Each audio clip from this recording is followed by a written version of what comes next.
Of self sort analysis. तर ह्या संदर्भात आपल्याला थोडी माहिती घ्यायची आहे, जे आम्ही एकमेकांबद्दल सांगणार आहोत, तरी तुम्ही थोडं शांततेने ऐकावे अशी माझी नम्र विनंती. माझं नाव राणी कदम आणि मी आता सध्या Holy mother English medium school या शाळेमध्ये कार्यरत आहे.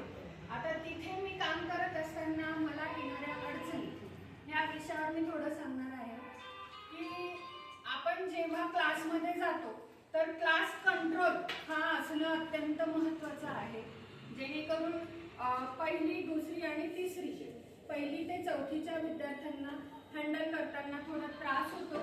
तो त्रास थोडासा कमी करता यावा म्हणून आपल्याला एक वेगवेगळ्या ॲक्टिव्हिटीज मुलांना सांगायच्या असतात.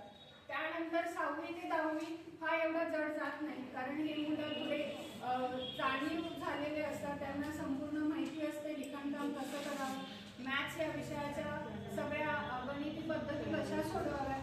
पण जे पहिली ते चौथीचे विद्यार्थी असतात तर त्यांना ह्या गोष्टी थोड्या चांगल्या पद्धतीने अजून समजावून लागतात, कारण त्यांचं जे लक्ष असतं ते विचलित होणारं असतं. बरोबर. तर मला हा